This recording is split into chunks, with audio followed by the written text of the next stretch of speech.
Sunday night. Here we go. We're looking. She's looking at the background. We're checking everything. We are good to go. Good evening, everyone. SFMF Live, Sunday night. Who's here and where are you coming in from? That's what we'll talk about first. And then, of course, we got some good topics tonight, some hot topics.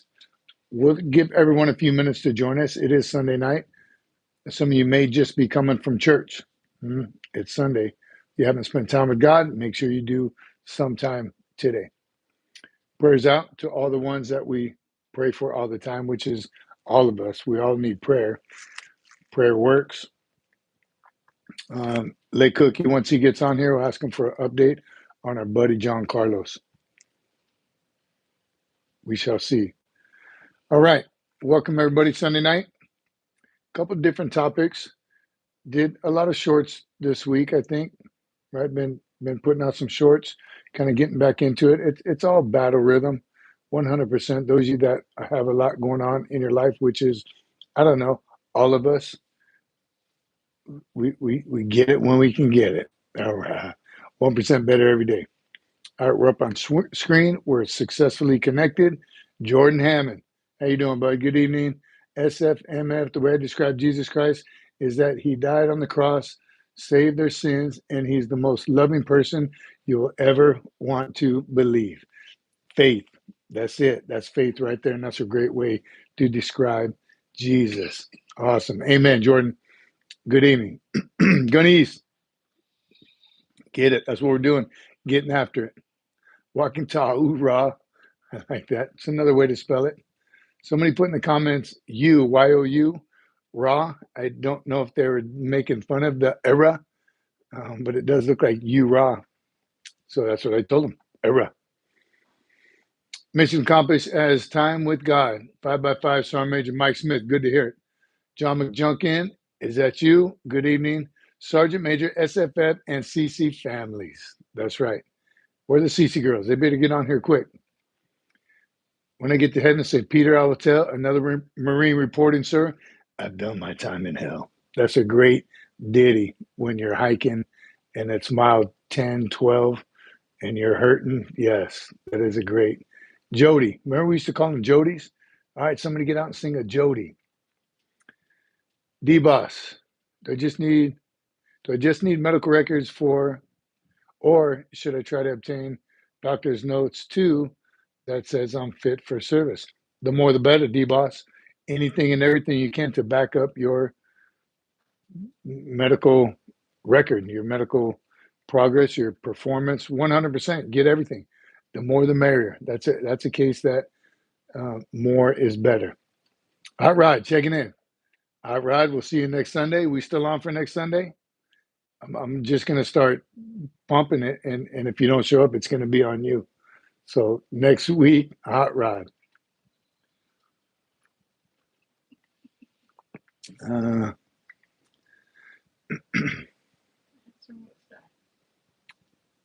Yeah, what is he talking about? Something crazy? Jordan Gunning, walking tall. D-Boss, Mike Smith, Hot Rod, era. Ray from Queens, in formation. That's it. Fall in. Ain't no use in going home. Jody's got your girl, and he's gone. Ain't no use in looking back. Jody's got your Cadillac too. Yes, that is Jody's. Love the Jodys. Maybe that's why they're called Jodys, because they're all about Jody, who's at home. You know what? We drive on a parkway, then why do we park on a driveway? Pretty weird. Why apartments called that when they're so close together? Dad jokes, Jordan. I like it. Yes, sir. 15 minutes prior. If you're on time, Gunny Rod, you're late. You know that. Oh, Jared. Dang it, Jared. Oh, yeah. I should know. Jared has the old man jokes because he's old. What country are you from? What? What ain't no country I've ever heard of? Do they speak English in what? We are in America, Mr. Universe. What? Jared, it's only begun, Gunny. That was from Jared. All right. Again, welcome everybody. It is Sunday night, SFMF Live. Here we go. You've spent time with Jesus today, I'm guessing. If not, you still have time. And get after it. A good friend in Jesus. We're not, how do they say? They say this in our church a lot. It's not, you're not, you have a relationship with God, and everyone has their own different relationship. All right. Jared says, not because he's old, it's because he's so anti-king funny. Yeah, yes, we know what you're saying. Late Cookie, good afternoon. Sergeant Major and crew, good afternoon, brother. Oh, man, look, I'm not centered. Am I centered? Late Cookie's going to say something. Divas, Texas, here we used to be our own country. Don't forget that. I think Texas should be its own country. Texas is pretty bad. You know what? Love it. Love everything about Texas. Yeah, so stinking funny. Hi. Nice message. Thanks. What a friend we have in Jesus. Amen, John McJunkin. Amen. My autocorrect is terrible. When you get older, Jared, you know what I mean? It's harder. You can blame it on fat fingering it and stuff like that, but we know what happens. You can't see as well. Pull the phone away from you, Jared. Pull it away a little bit. You'll be able to see a whole lot better. You would know. I always say Texas, greatest country in the world. The great state of Texas should be its own country. I'm with you. You need to check that military alignment before you come online. I told you, we're off a little bit. All right. Look, she's going to move it. She's going to move it. The coffee was full. I couldn't move it. She's going to move it. All right. Welcome, everybody, once again. A couple topics tonight. I almost did a short on it today, but I wanted to expand on it a whole lot more. The officer-enlisted relationship. Officer-enlisted relationship. Because if you know, you know. How do officers talk about enlisted and vice versa? When you think of, here's how I always like to say it. They say on the news, a group of Marines went down to the border. You think of all enlisted Marines going down the border, going to get some. But there's going to be an officer or two there because they are overall in charge, or the commander. Did I go the wrong way? Went the wrong way. Mike, help me. Help me, Mike. Dang, I feel like Jared now, just old. He said, just a little bit. On there, you do the opposite. He said I was 2 feet off. Now you're 4 feet off. How about now? I got it. Carlos Diaz. Diaz forgot to check in, but he's been here since we started. Good to see you, Carlos. All right, Randall Knapp is here. All right, so again, topics tonight: officer-enlisted relationship, and the kind of rivalry, if you will. We have all kinds of inter-service rivalries, service rivalries. Marines are extreme. Marines are fanatical. That's your cue. About what? About being Marines. So 100%, we have a whole bunch of, even the POG, non-POG rivalry. That one's great too. And somebody just recently asked me about that. He said, I want to be artillery, but I don't want to be POG. Come on. It's all fun and games with the POG thing. And only the ignorant grunts think they can complete a mission without the personnel other than grunts. One team. But the officer-enlisted relationship in a way to create that so it's successful. It takes both sides. And we'll talk about that. Shorts. A couple good shorts this week, I think. Quitting. When is quitting an option? Again, only if you're doing something illegal that you need to quit. Other than that, it's never an option. Birthday and boot camp. I didn't have a birthday and boot camp. I had just turned 18 prior to going, like a couple months. But this was when I went in. Birthday and boot camp was kind of you tried your very best to not let the drone instructors know because they had some presents for you.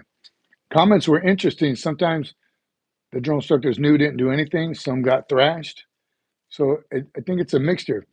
Now, it's nowhere in the SOP to help the recruit celebrate his birthday. But I used to love when recruits had birthdays in boot camp. I gave them special attention. The position of attention video and short, featuring Cadet Cece. Someone even asked on there, cadets wear MARPAT? That's interesting. They do. JROTC cadets wear the MARPAT. They wear every uniform that Marines wear. And I kind of had mixed feelings about that. These kids didn't earn this. They don't rate it. But I come to like it later because I'd rather there not be a costume for a JROTC. Not that the other services wear costumes, but they wear old uniforms that aren't in service anymore. So Marine JROTC, they wear the Marine Corps uniforms so we can hold them accountable for Marine Corps standards. Yes, height and weight, haircuts, a little bit different on the height and weight. They same thing. They have to show progress if they're overweight, but they get to wear it as well. So I like it. Now I've gotten used to the fact that these kids, teenagers, wear Marine Corps uniforms. Then we can hold them accountable. We can teach them you don't throw it on the ground. You don't come out looking like a bag of potatoes. You actually have pride in the uniform that has been given to you. They didn't earn it, but they're going to wear it and they're going to look like Marines. So those Marine JROTC units out there, you better be holding them accountable. Haircut, weight, all the same thing. No hands in pocket. All the same rules that Marines have. So I like that. How about the 4x4 day, April 4th? Did you catch that on the post? 4x4, 4-4. Jeep day, and how about the little ducklings on the Jeeps? We're gonna ask people how they feel about that. Jeepers, don't get after me, Jeep owners. Where you at, Josiah? And Sergeant Major Battaglia. Yes, Sergeant Major Battaglia was his birthday. Awesome Marine. Never served with him, but we served at the same time. I would have loved to have worked for him. Never had the opportunity, but an awesome Marine. And then later, we're going to finish out the show with talking about the 250th birthday. We have some information for you and some logistics plans for the SFMF family over here. So we'll discuss all that. So again, welcome everybody. Sunday night, SFMF Live. Who did I miss? Who joined us that I miss? XP is here. Same, XP, Zing Ping Poo. I've come to terms with JROTC wearing the real deal. It took me a little while. I didn't like it. But yeah, that's reality. I like it for, I don't know if they thought of that when they started it, but now we can. And when I was in JROTC, the haircut thing was a big deal. I had kids that parents were like, I'm not getting his haircut once a week. I can't afford to have him to get a haircut once a week. I said, that's fine. Absolutely, ma'am. He doesn't have to get his haircut once a week, but I'm going to take his uniform away. He can wear khakis and the company, the school polo shirt, but he's not going to be in uniform unless he has a fresh haircut and shaves. Shaves, same thing. They can't have all that facial hair, jewelry all in their face. They can't colored hair. None of that if they're going to be a JROTC cadet. So I came to terms with it for that reason right there. Gunny still trying to go to Ton Tavern. That's what we're going to talk about here shortly. Davila, it's crazy that the commandant today graduated from Texas University A&M, the school I'm trying to get into in the future. Very cool. Davila, get after it. A&M is on my daughter's list as well. You know, Annie Benani, that's on her list. She actually got accepted. Still waiting to see what she's going to commit to. That is pretty crazy. A&M, heard nothing but good things about it. We did a visit there. Seems like a great school, great campus. What's it called? Texas A&M?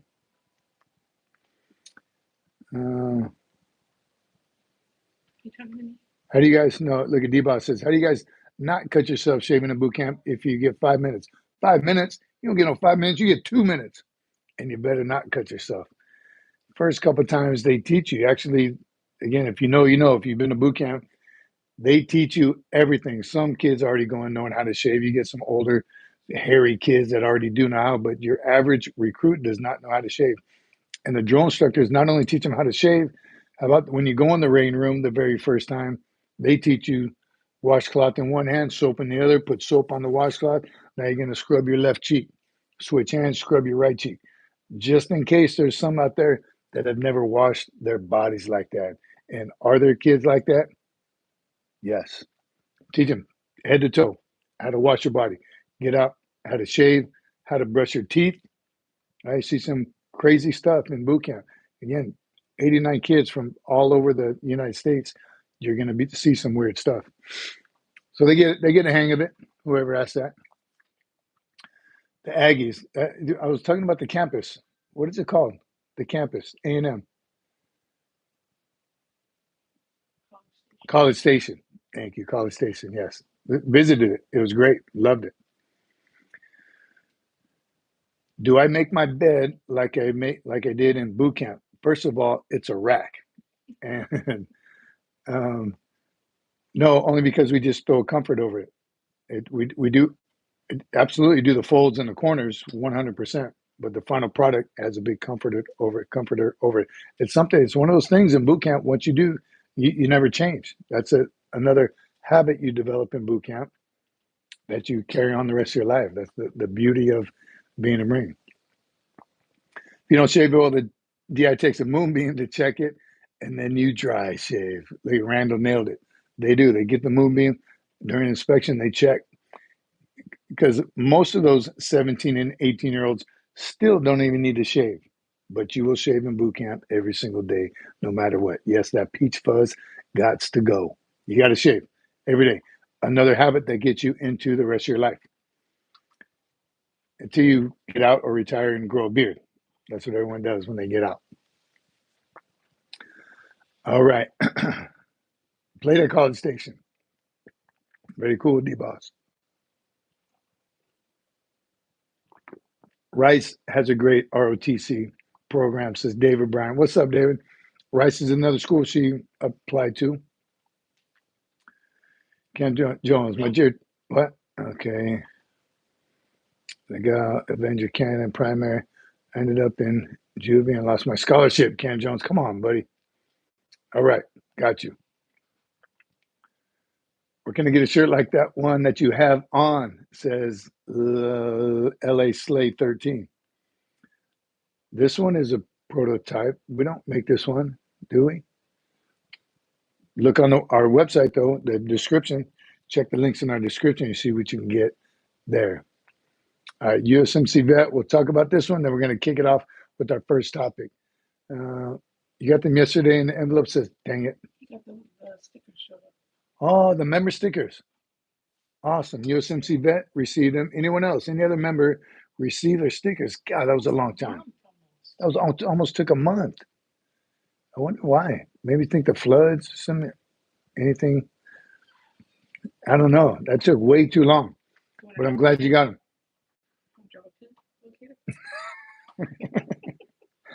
That's crazy. It took so long. Wow. Okay. Well, we're glad you got them. Any other members get their free stickers, right? All you have to do is text that number on the membership page, or as a member. The members got that post that said, text this number, you want some free stickers, and the producer sent you out some free stickers. Glad you got them. Old Irene. Oh, I got a bunch of stickers and a green monster. Awesome. The green monster. Love it. Still got a few left. Few green monsters left. Get them while they're hot. McJunkin says, there'll be no Q&A from the OFK here so that you can cover all the necessary topics tonight. All right. Thanks, John. And glad to see you on here again, brother. Still praying for you. Yeah. And if you have a good question or two, feel free.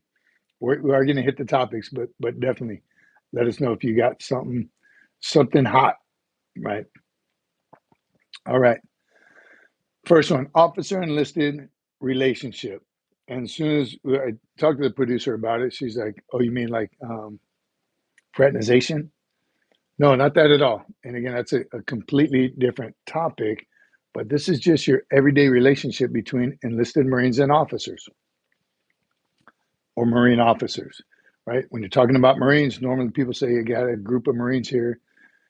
Or if you're talking about Marine officers, you say just that, Marine officers. and I've said it many times on this channel, I've been blessed with a lot of great officers. Are there bad officers? Absolutely. Just like there's bad enlisted.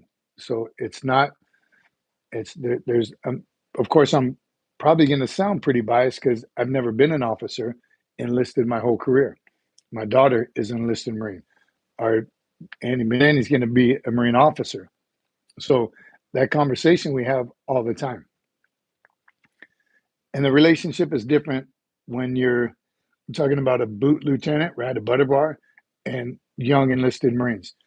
That relationship between a lieutenant and a staff sergeant lays the groundwork for that relationship for when you both get older. One's a colonel, one's a sergeant major. By then, though, you're both obviously much more mature. You've been around the Corps for a while, and you understand that relationship a lot better. As a young Marine, young Marines think the officers are the enemy, right? Oh, the lieutenant don't know, boot just got out of college.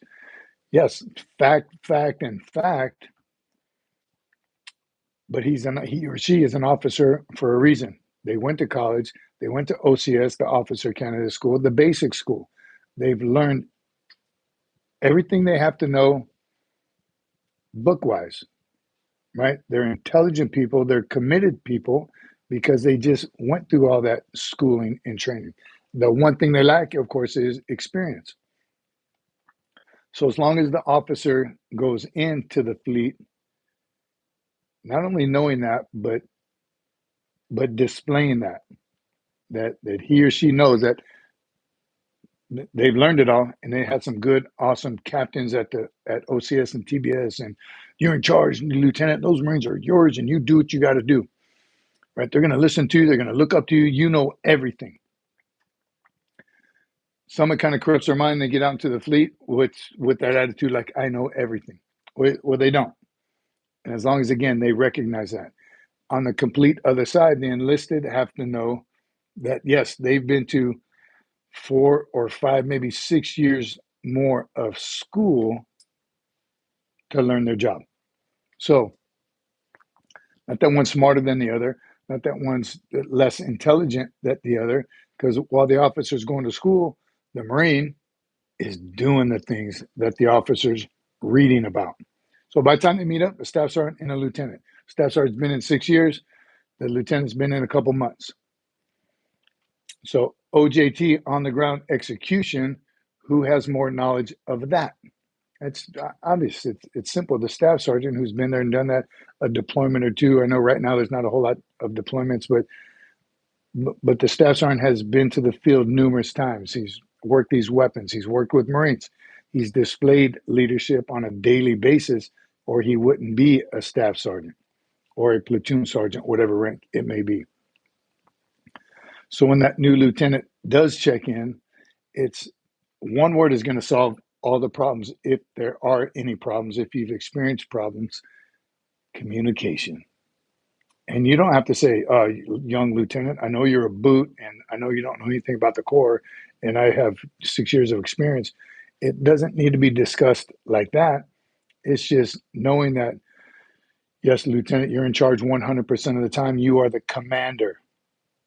The staff sergeant is a senior enlisted advisor. Advisor and commander.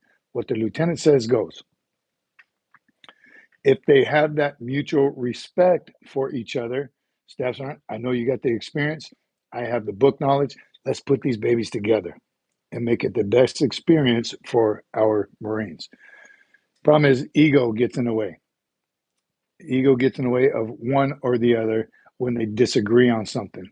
And then the staff sergeant is going to be like, what? So I've done this 8 times while you're still in college, professor, and coming late to class. Got it, staff sergeant. But I've also read numerous articles. I've wrote point papers, and I've learned about the Marine Corps doctrine front to back. So again, once we both respect each other's knowledge, experience, position, advisor, commander, then it's a success. And again, throughout my Corps, my experience in the Corps, I've had a couple good ones, had a couple bad ones. I told the story of the lieutenant we're doing some demo, and he was trying to explain how to crimp time fuse onto a blasting cap, and he grabbed det cord and was going to crimp a blasting cap onto det cord. And if you know, you know, you don't do that. And a young PFC stopped him. Sir, it's not how you do it. Sir, it's not how you do it. Sir, you don't tell me. He looked at his, he didn't even know the kid. Had to look at his rank to see, well, you're just a PFC. What do you know? He didn't know that the PFC was a Lance Corporal. He'd been in 4 years. And so it's that mutual respect. Everyone has a great idea. If the officer comes in knowing he doesn't have the on-the-job experience, the OJT, and can converse, communicate with his enlisted, I'm telling you, nothing but smooth sailing. Told the other story about it was a female officer, and we were getting ready to go to do a mandatory fun field trip or a barbecue or something. She's like, okay, make sure the Marines dress appropriately and no one's wearing jeans. I'm like, what are you talking about? No one. Well, Marines don't wear jeans. Khakis and shirt tucked in and a belt and polo and no, ma'am, that was your OCS experience. Well, officers don't. She kept saying officers don't wear jeans. No way, I would never wear a pair of jeans. Again, that's that brainwash they try to get you to believe you're above everyone else because you got a little extra schooling in. Has nothing to do with it. Be yourself, right? The confidence and bearing you display as the new lieutenant, the butter bar, the boot, get used to all those names because if they don't say it to your face, they're saying it about you. Be a bigger person and know that there's no disrespect behind it unless you disrespect them. It is such a mutual respect relationship type of thing when at the end of the day, the number one priority is mission accomplishment. So why wouldn't you want to do it together? Right? That lieutenant comes in and said, this is what I'm going to do with this platoon. You start using those words, I and me, it's going to be for a hard road. First deployment you go on. That lieutenant comes in, the platoon sergeant and I use it like that. We plan on doing this, what we're going to do. And then not only do you say it, you're out there in front with your platoon. It's that leadership by example. It's leadership 101. Talk about on here all the time. So that relationship can be and should be amazing. It's I'm talking all strictly infantry where it's all men, what I'm used to, but it's your platoon commander is your work wife. All right, someone's got to be the wife, but it's your work marriage. You have to go in, and I've told stories about this. You can disagree all day long behind closed doors, not in front of the troops. When you step out that hatch, out of his or her or your office, you got to be on the same page, whether it's your way or his way. It doesn't matter. The Marines should never see you two disagree. And then I have seen over the years, even when I was a young Marine, like, oh man, look at they're fighting. It's like parents are getting a divorce, and it's going to be worse on the kids. If you and your platoon commander or your platoon commander and your platoon sergeant have a great relationship, nothing but success all the way around. So that relationship is tough. What you can't do is get butthurt if you're one or the other and things aren't going well. Oh, staff sergeant just wants to do everything his way. We're not doing it. I'm in charge, and you do things in spite of your platoon sergeant. And this goes all the way to the chain of command. First sergeant and the company commander, first sergeant and the company commander, battalion commander and the sergeant major, regimental commander, sergeant major. That relationship goes all the way up, but it starts at the platoon level. That guy or girl, that college guy or girl is coming straight out of college. Again, little time in training, OCS and TBS in their particular MOS school. But what they know and what they've been around is other officers, and officers beating it in their head. You're in charge. You're the commander. You're in charge. You're in charge. You're in charge, which 100% correct. But you go in there with, now we're in charge. Let's make this as successful as we possibly can together. And it'll work. All right. I think it's a great opportunity for your platoon, company, battalion, regiment, division to succeed. All right. None? Uh, so work on that. And it's going to be interesting for me as a dad, as an enlisted entire career, to watch my daughter grow up as a Marine officer. Really looking forward to that. Seeing her aspect. And we get questions all the time.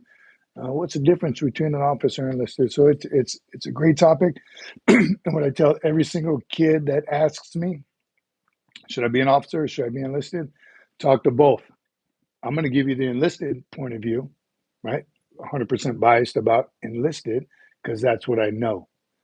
I'll give you my experience with officers, but I've never been one. So make sure you talk to both and all ranks. All right. Shorts today. How about a couple of shorts we talked about? Yeah, love doing shorts. Love having time. Which one? USMC vet. Warrant officer. We don't go to OCS, but went to TBS, but mine was a reserve TBS. So it was shortened TBS is what I'm guessing. And we ain't talking about what we do. We talk about warrant officers all the time and the relationship between them. You know, the unicorns that you don't see that often and they pretty much do whatever they want. A good warrant officer is evident in a unit, though, I can tell you that, especially in the infantry, the gunner. And a couple others. Every now and then you'd have a warrant officer in comm, motor T, but they're in charge as well. They're the commanding officer, unless there is also a commander. Then the warrant officer is that duty expert. But amazing rank. Not enough people know enough about the warrant officer rank. And had a couple throughout my career. You should be a warrant officer, and I definitely didn't want to do it in the engineer community. Engineer warrant officers or DNS, do they still have that? Drafting and surveyors. So that would have pulled me out of the field. Wouldn't be digging ditches and blowing stuff up anymore. I'd be planning the big projects. I just wanted nothing to do with that. But I didn't know that. Yeah, I guess so. You don't go to Officer Canada school because you're becoming a warrant officer. So you go to the basic school, TBS. Good stuff. Marine gunners are strong MFers. Yes, they are. Marine gunners are pretty tough. Awesome. Lots of warrant officers in the MPs. All right. All right. The shorts. First one was quitting. Right? Is it okay to quit? And obviously, the quick, easy answer is, of course not. It shouldn't even be in your mindset at all. Quitting is not an option. And there's all the catchphrases, or you look up quitting, and it'll tell you all those things. Quitting is not an option. You never quit. Never quit or give up. That's part of the senior drill instructor's speech in boot camp. He says that. Never quit or give up. We cannot help you and train you to become a United States Marine if you don't give your very best. So never quit or give up. What I've seen personally, and some of you may have also, today's society doesn't seem to have that same quitting is not an option ever. And I put in a short of your own free will. Now, there are circumstances, mitigating circumstances. Something comes up, you're in the middle of a very hard school, like McQuist, squad leaders course, all the infantry schools are tough. And you just can't do it. You just can't take it. It's too much mentally, physically. I'll take it back. When I went to the engineer chiefs course. That was some drafting and survey type of stuff, logistics, way above my scope. And I didn't even care to finish. I was like, man, this sucks. I hate this. Is not this stuff. I want to just blow stuff up as an engineer. And it did cross my mind. But what also crossed my mind was we never quit or give up anything. That McQuist course I was telling you about, there was Marines that just flat out quit. The very first day of that course, we did a run, swim, run. Ran 3 miles, swam 2,500 meters, ran 3 miles. That was the introduction, right? We showed up between 8 and 11, whatever, went to lunch. Right after lunch, we did that run, swim, run. That was a little wake-up call and say, hey, this is how it's going to be for the next 6 weeks. If you can't handle it, just walk out now before you get kicked out. And I couldn't believe some Marines left. Just quit. Ain't no way. That's just not an option. You finish what you started. If it's from your own free will because you can't take it mentally or physically, unacceptable. We had somebody asked on here a while ago, do you believe in second chances? Yes, I do. I have empathy for those who quit, and maybe a couple of years down the road or something. There's got to be case by case scenario. But if you quit because you gave up, empathy's gone for you then, and nothing personal. You're just you're not ready. You should have toughed it out, give it your very, very best. And if you failed trying your hardest, that's different. You never quit, you never gave up. So case by case scenario on the second chances. Now, if it's an accident, you did something wrong, you broke a rule and got kicked out, absolutely. But if you quit of your own free will, saying, I give up. And what I'll tell you, I know when kids want to and they think I can't do it anymore, I got to get out of this. So you're quitting. You're a quitter. I'm not no quitter. Right? You start touching on that ego. I ain't no quitter. Well, you're quitting. You can't do it. Well, I can. I just don't want to. That's just as bad. You don't want to. You started it. You thought you could. You thought you wanted to when you actually did want to, but you're quitting or giving up. So never an option. I don't know if I covered all that in the short. I don't remember, but it's a mindset that you cannot quit. Now, do you have to, if it's an annual thing like football, for instance, it's tough. You didn't think it was what you thought it would be. You hate it. You think the coach hates you because he makes you do 1,000 laps because you keep jumping off sides. That was actually happened to me when I was a Pop Warner. Kept making me do laps, kept making me, because I kept jumping off sides. He was teaching me, right? That's all he was doing. He was trying to get me to relax. He was teaching me. As much as I hated it and wanted to quit, of course, I wouldn't even never dream of asking my dad, can I quit football?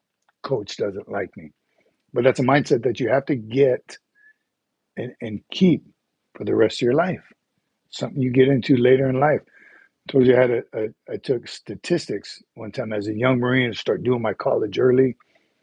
It was so damn hard. I was completely lost. I wanted to quit. This was tuition assistance. You quit TA, you have to pay for it. So I toughed it out. Thank God a deployment came up. And we were going, this was before computers. So I went to base education. I'm like, what am I supposed to do? I'm going to be gone for the next 6 months. Like, oh, that's okay. We'll drop the class due to mission essentials, something. As if you never took it, you can take it as soon as you come back. As soon as I came back, I didn't take it though. Stats was way too hard for me. I waited till later and let my wife help me. She really wanted to help me. I wasn't married yet. That's why. No, not when I took stats in Okinawa. I took stats in Okinawa. My first time there. No? Was it with you? Oh, it was when I was with you. Yeah. Why didn't you help me then? Ah, see, the truth comes out now. She didn't want to help me. I finished my other class though. The Corps I was raised in, says XP, weeded out the quitters fast because they were cancerous. Mentally, that they cannot be allowed to spread. It was contagious if left unchecked. 100%, because that quitter is going to get amongst his peers and tell that story. I can do it. I just don't want to. I'm not putting up with this BS. I don't know why you are. And it can very much become cancerous very, very quickly. So, yes. I'm going to, after that speech, I'm going to give them, don't be a quitter. I always want them to say, I'm quitting. Well, I'm not quitting. Or I can't handle it. I can handle it. I just don't want to. Nope. Know yourself, seek self improvement. Be honest with yourself. Doc Holliday, look at you, brother. Amen. Every Marine who has worn the uniform, and I missed it, Doc, before I read the whole thing, but God bless you and thank you very much. Who else did? Carl Green did. Thank you so much. TYSM. That means thank you so much for you older crowd. Jared, I'll help you on the new lingo. Just when something comes up, I'll be able to help you out. Get rid of the birds. Thanks for keeping it PG, David Bryant. You know who we're talking about, what kind of birds we're talking about, the kind of birds that don't fly. The doo-doo birds.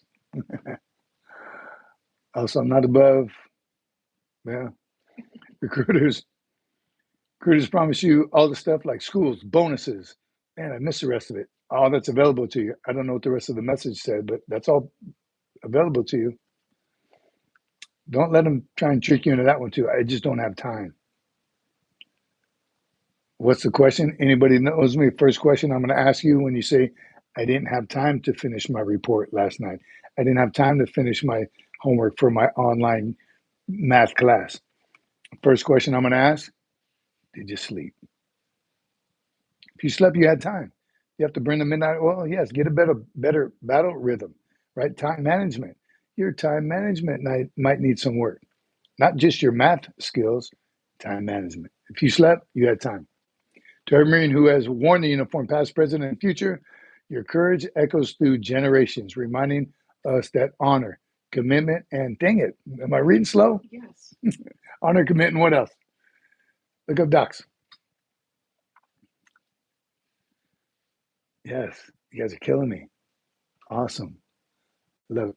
Don't be tricked into loading ammo in a C-130 gunship unless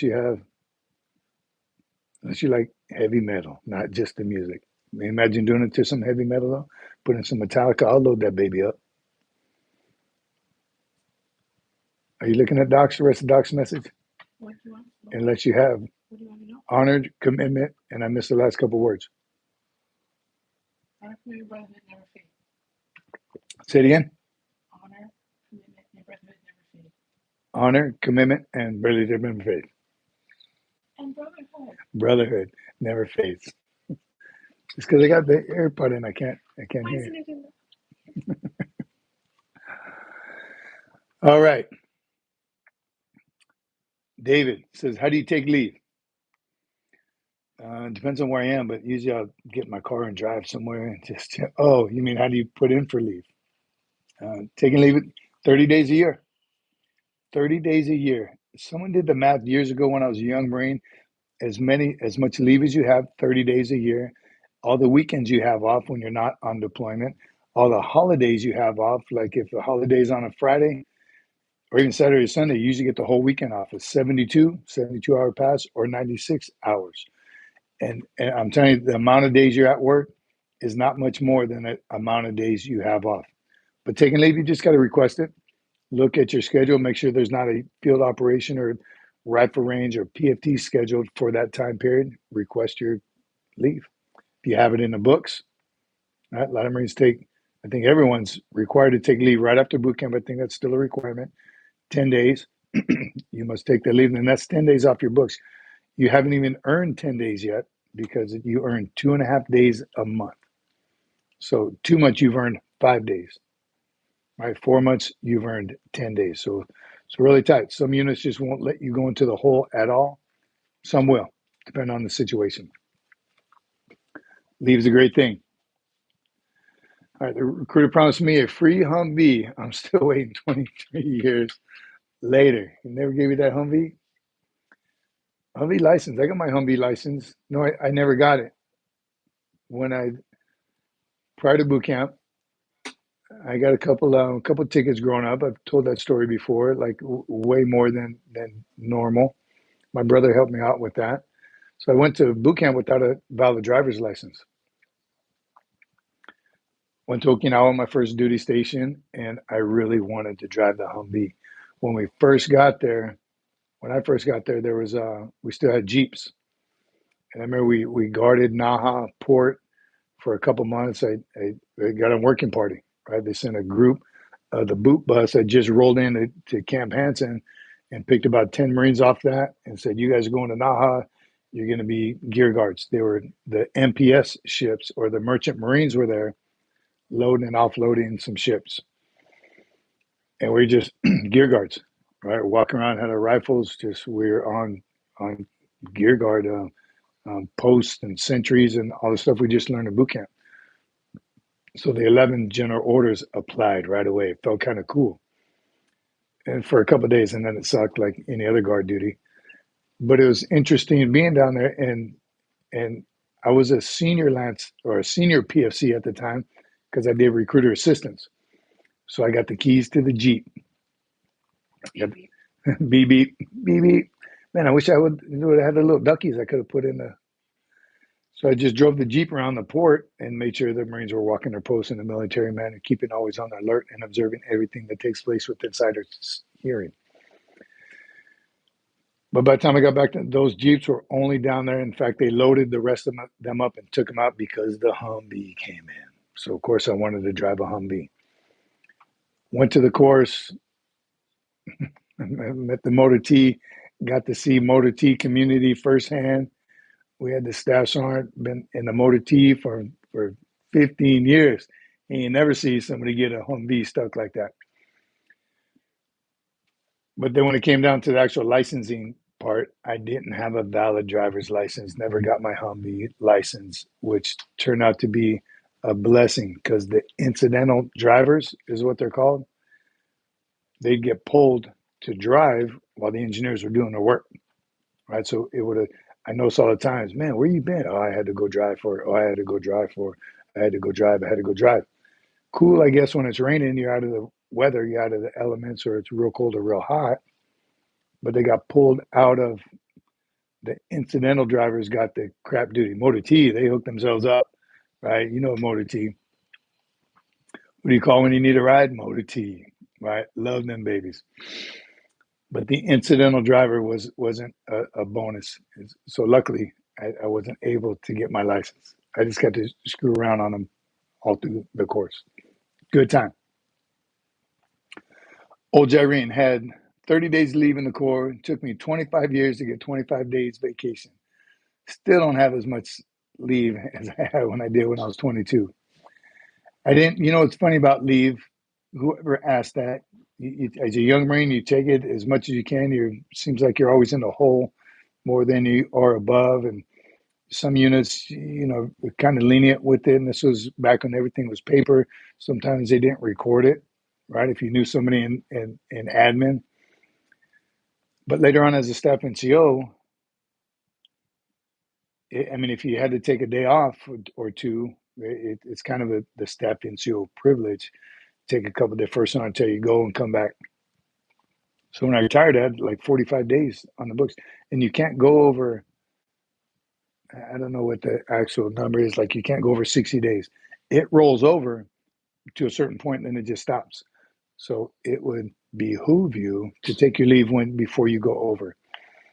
But if you're going to save it, and you can save it, you can sell those days back to the Marine Corps when you retire or when you get out. So save it to right before you get out, sell those leave days back, and you get a fat paycheck for it. I think I sold like 36 days or something back to the Corps. Is that tax free too? Was that tax free? But it's without BAH if you're married and have kids, but it's base pay. You get that right back in your pocket. It's pretty good.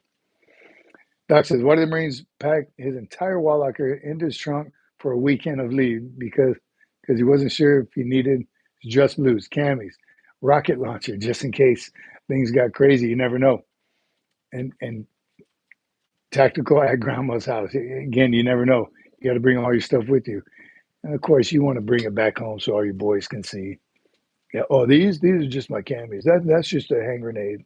Something we carry around all the time. Yes, I did say behoove, and I don't know if I've ever used that word in a sentence in real life ever. And I used to even make fun of people when they said, it behoove you to take notes during this. Yes, thanks, producer, for calling me out. Use it or lose it, says Ray. You got to use that leave. Okay. And until you map it out, save it, only towards the end of your career or your enlistment, and then sell it back. All right. Did you see the holiday joke? No, what do you say? So why didn't we pack his entire wallet Yes. into his trunk for a weekend at least? Because he wasn't sure if he'd need dress boots, cameras, or a rocket launcher just in case things got tagged to him. Yes, I did. I read that and commented on it. It was pretty funny. Well, Gyrene's drill instructor use it. It will behoove you to eat chow a whole lot quicker because I'm going to thrash you. I'm sure you used it a lot. All right. What was the other shorts? Did you write them down? Yes, but you. Oh, birthday boot camp. Oh, birthday and boot camp. Again, interesting. The comments were great. Loved hearing a whole bunch of different. I thought I was going to get more. I got thrashed in boot camp on my birthday. Once my drill instructors found out, I didn't have a birthday in boot camp. But as I remember recruits that did, and man, I went in August. My birthday's in June, in case you don't know. But you graduated. No, I went in. Yes, I went in. I did go in August. Oh, what EAS is? My EAS was August. Yes. So yes, no, I didn't celebrate a birthday in boot camp. Right before birthday in June, and then I went to boot camp in August, August. July, I was in Hawaii living the dream before I went to boot camp. But I remember as a recruit, seeing recruits that did have birthdays, and it usually was, and of course, your drill instructor has all your information. Do they check birthdays so they can thrash you on your birthday? I did, because I wanted to give those recruits a very special birthday. You should always start out in the electric chair, of course. And all the other recruits would sing happy birthday. And then we did some fun stuff like, I don't know, fishing. I'll tell you about fishing later. As long as, I guess, am I past that period where I can tell those boot camp stories? But these guys my drill instructors would thrash. And I think we only had 2 or 3 birthdays, ones that they caught or remembered. And they usually busted themselves out because family would send stuff, a box of something, some goodies, some cookies, or on the envelope. Happy birthday, Johnny. I hope you're having a great day. Yes. Now he's having a great day. Thanks, Ma. So I remember that as the drill instructor, and I would give them a couple extra, make it rain outside for your birthday, celebrate somehow, some way in the pit, of course, or in the quarterdeck. I used to try to mix it up so it wouldn't get boring. They did the same thing for every birthday, but when we got the roster of our platoon, I would highlight the birthday boys because we're getting ready to have some fun on your birthday. Try not to forget anybody. So if you were one of my recruits and I left you out, apologies right now. We'll celebrate another time. Zing Ping. Our platoon had a few birthdays during boot camp. They were all in the pit. Another way, I could have done that. That's what I should have done, is in those 3 months, get all 15 of them and just thrash them at one time. Would have saved me some time. Dang it. Good idea.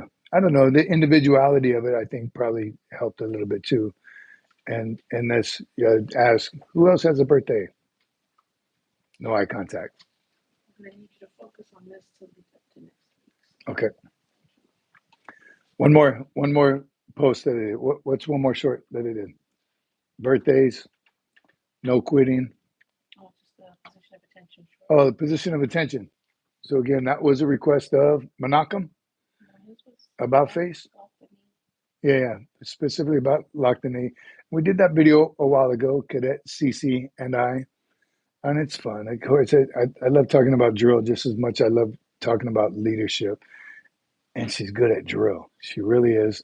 2-year cadet. That's a year and a half, right? That's what she produced herself because she loves drill. I tell you what she does on her free time in the evenings.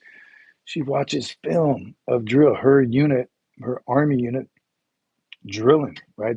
Everyone record it. I record it when they're competing, and she'll watch it later. And it's like watching films in football. I guess it's not that shouldn't be that big of a deal, but not something most teenagers do. She's committed to Army. Yes, Army JROTC. And what she learned that day was Marine Corps drill. She nailed that about face. Took her one time. Mentioning because remember, the Army doesn't. None of the other services teach it that way. It is okay for them to bend their knee and put it back to it. That's how it's taught. So as wrong as it looks for Marines, it's not for them. So again, just another reason for me to dog them, but they're doing it correctly. Marines do it different. I didn't say better. Somebody say better? It's just different. So going over the 4 positions of rest, we made it a video and then we chopped it up and put a short out there. So any of y'all can please comment on that. Let me know if that's something more you'd be interested in. That was just a halted portion. So hopefully maybe John McJunkin's crew got something out of that, because that was the basics. Somebody even mentioned in there, brought him back to DI school.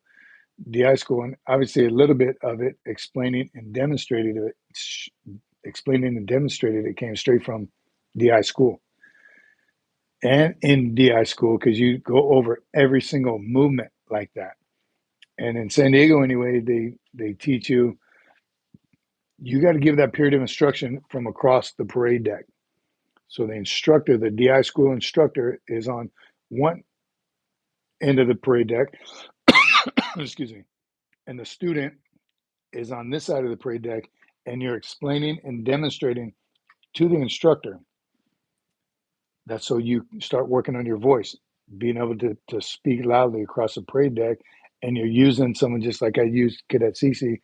The next movement I'm going to explain and demonstrate is the position of attention. Position of attention is a base movement for it, and it's verbatim. San Diego, anyway, you had to recite straight out of the drill manual verbatim. The purpose of this movement is it starts by this verbatim. They say that word for word, and he's just across the parade deck.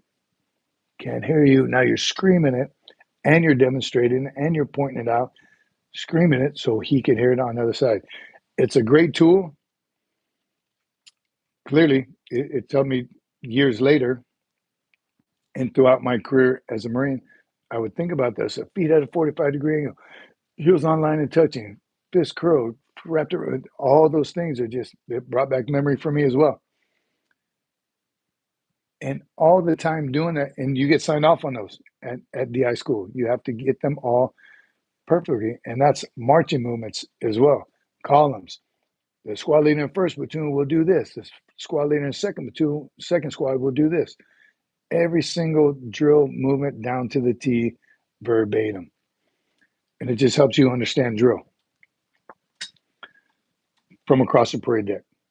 And then you teach it to the crews. But what I do remember all through boot camp, all through DI school, is it like, and because we really got it? Why has it got to be verbatim? Is this how they do it across the street in the trenches?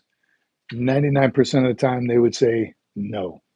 And I didn't teach recruits like that verbatim with the demonstrator across the parade deck, but it gives you that basis of these are the requirements.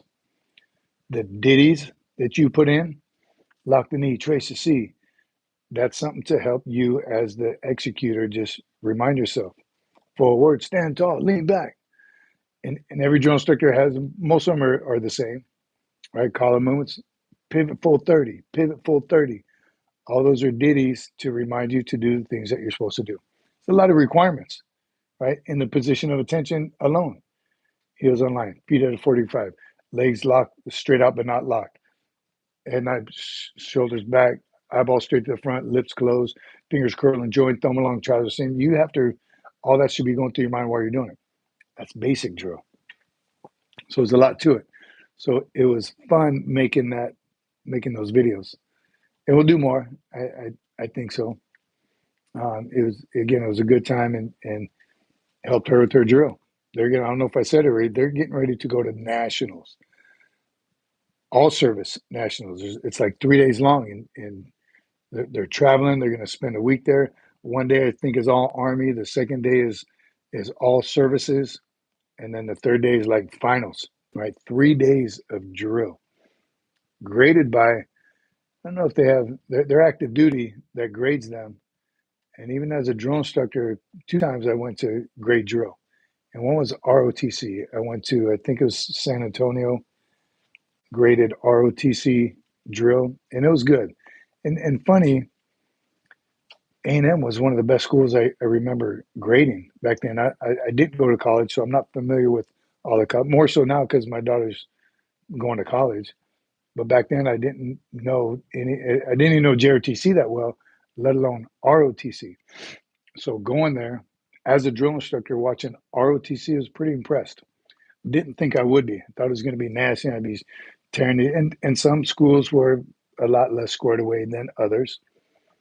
But I do remember A&M being pretty damn squared away, confident.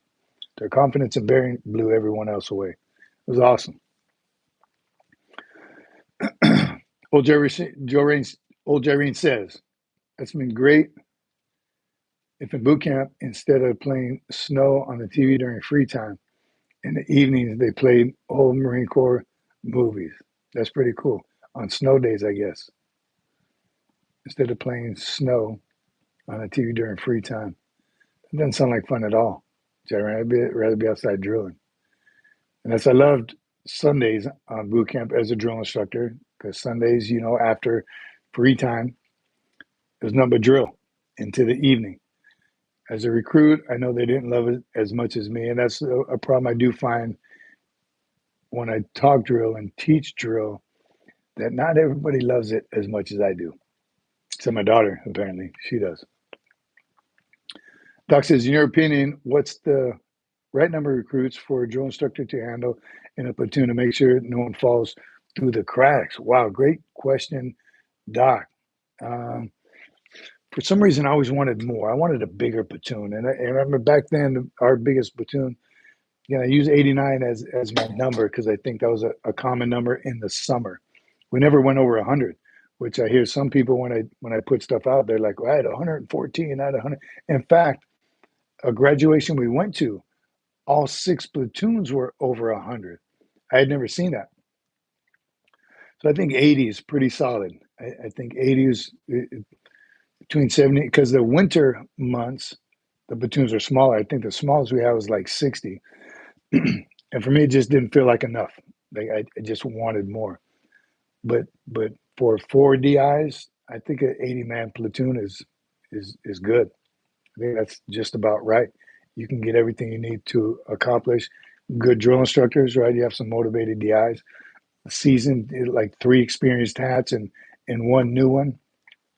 Good solid senior. I think 80 is a good number. The scene of Marines drilling in blues at the beginning of A Few Good Men are actually Texas A&M cadets. I didn't know that, and I love A Few Good Men. One of my favorite movies. I didn't know they were A&M cadets. I believe it. I'm going to share that story about how they want to use the barracks. How they want to do what? Want to use the barracks. Oh, yeah. So A Few Good Men. Before it came out. I do absolutely love that movie. I do, all of it.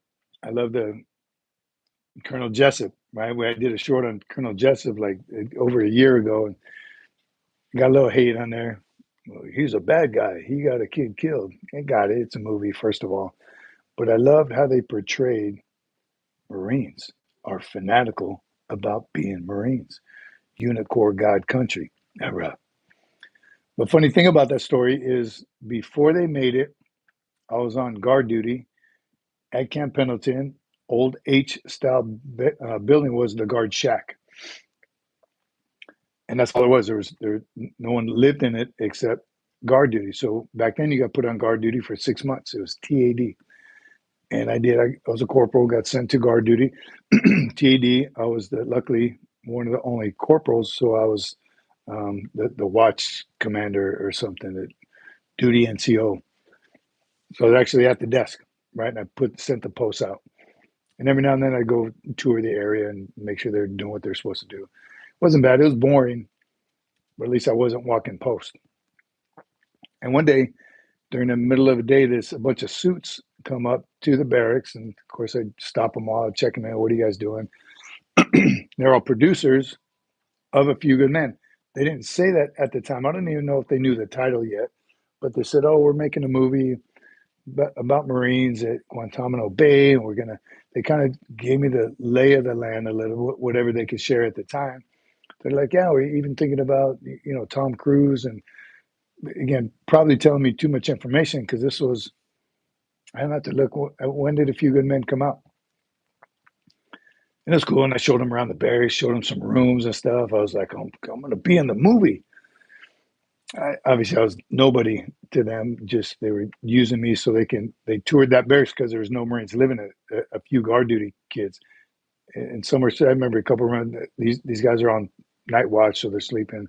But we went in out of the rooms, checked out the entire barracks. It was kind of cool. A view from the barracks, I remember looking at. Walking up, they'd say, "Yeah, we could put a big desk here, and this could be the commanding officer's office," and talking movie stuff. Not my language, but again, it was cool just kind of to be a part of that. And then, sure enough, years later, I see A Few Good Men. Still didn't even click. I didn't even remember that day. But then I started putting it together, and it was that's the film they were making, Few Good Men. December I didn't '92. believe that when they said Tom Cruise and Demi Moore. Yeah, Remember they Demi said all Moore. those names? They Kevin Bacon. Kevin Bacon. Like, yeah, right. Yeah, didn't think anything of it. I was like, oh, that's cool. It gave me something to do during my tour of duty, my watch hours.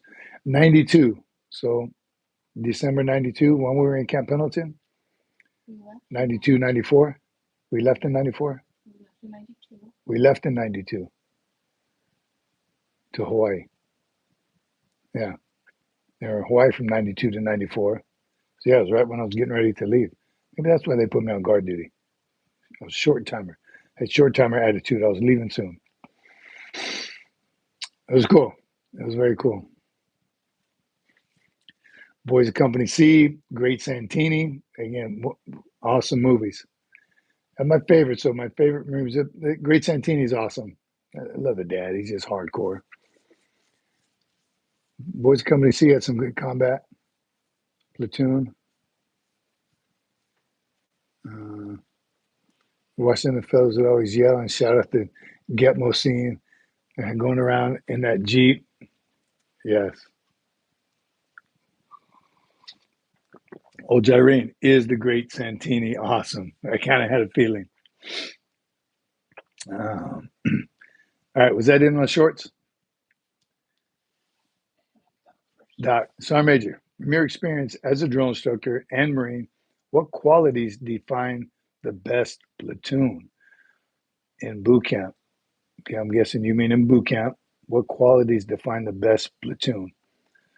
Again, I'm hugely biased on drill, and here's why. Not a lot of officers will agree, because anytime they try to cut hours out of boot camp, they always go for drill. They always go, well, there's so many hours of this and physical fitness, and there's so many hours of leadership training, so many hours swim, so many drill. Why does drill have so many hours? And they try to cut, and I believe they have cut hours off drill. Huge mistake in my opinion.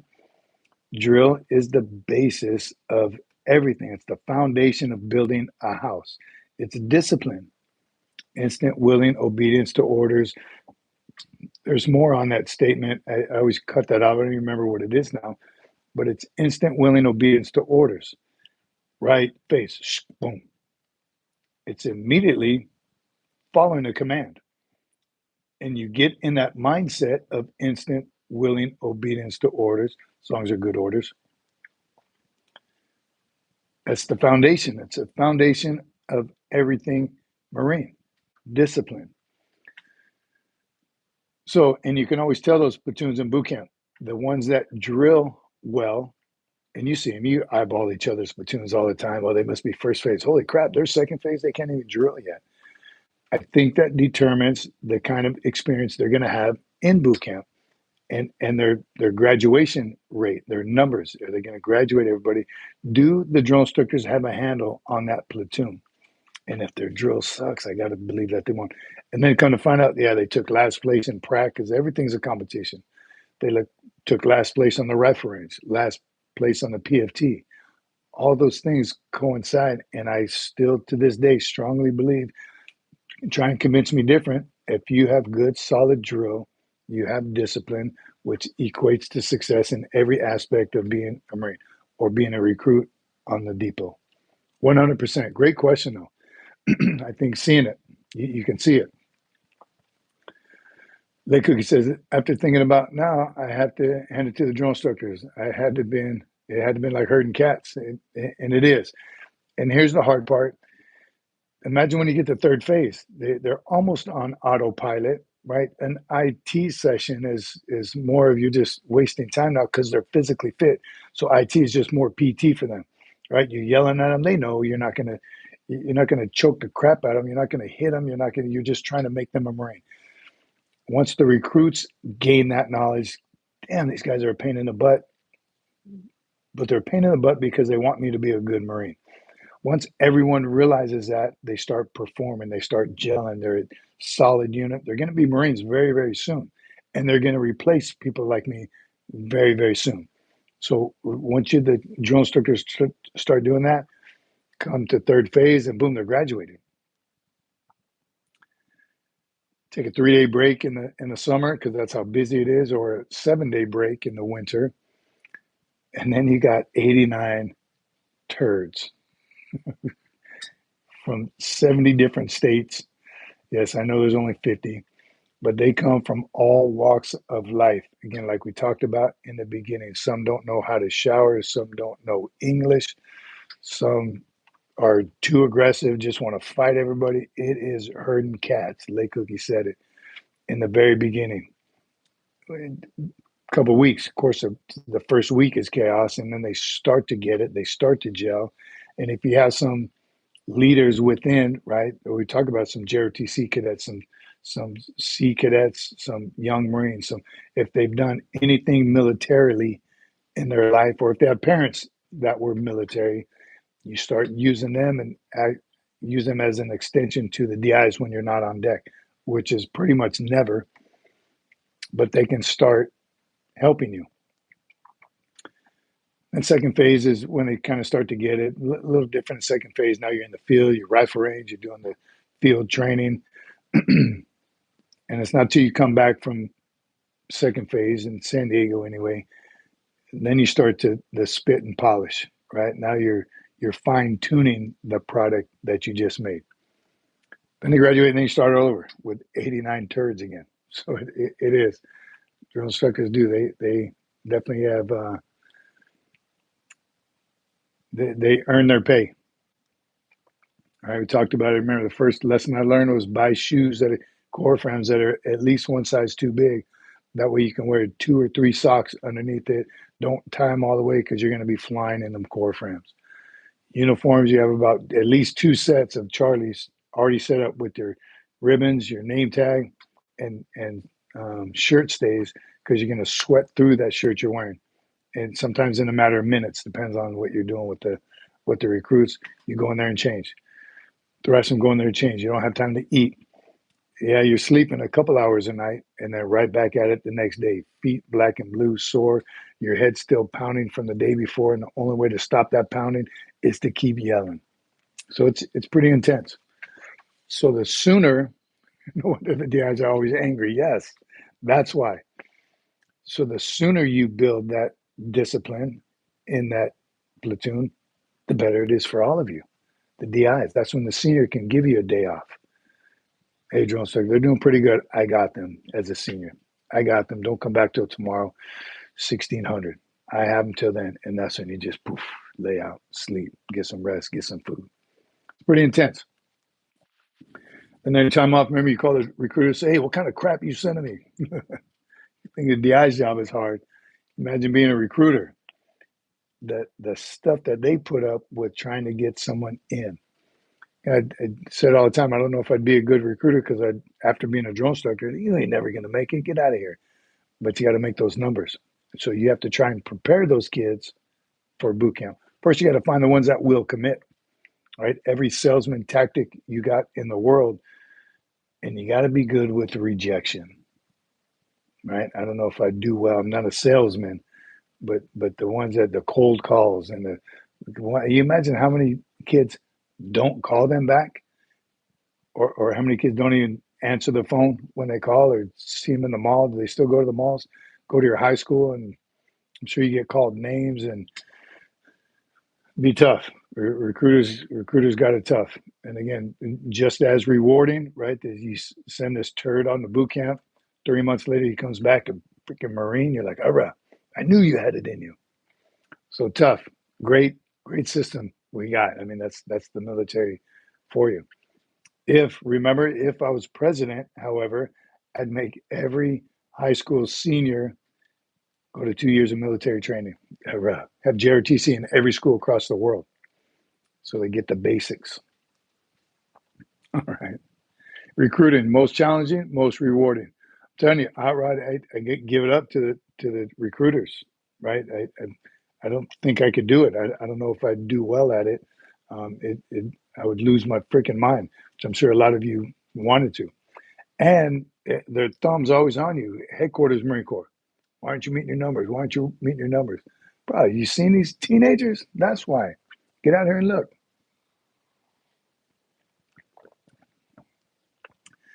36 1 months. I'm telling you, it'd be tough. Give it up to the recruiters. All right. Next week, we already talked about it a little bit. Which part? Point something specific. Yes. Next week, Sunday. Hot rod. Just in general? Say it out loud. Could you just talk about these things and then lead into them? Okay. All right. She's helping me. This is why it would help if you sit down. We need to. Well, you flipped that on me last second. All right. Military awards. We don't really talk about them that much on here, but we are right now. Military awards in the military. You know, the highest military award is the Medal of Honor. MOH, Medal of Honor. Most of the time, you hear them getting presented posthumously, meaning they were killed in action to receive it. Their actions were so grave that they, what's that statement they use? Without, like they don't care about their own personal safety, they're going to complete this mission. How do they say it though? Without fear of something. This is the outcome was this. And usually they end up dying. You hear about Marines jumping on grenades, right? Most of the time, get killed. You jump on a grenade, you're pretty much going to die. There's some that survive, or their actions were so great that in the midst of it, they were shot up many times, still saving Marines, still completing the mission. They end up dying. But there are some that live. I don't know what the number is right now. And they just recently met, I think, with the president, all the Medal of Honor recipients. So you got to wonder the medals leading up to that. Right below that, Navy Cross.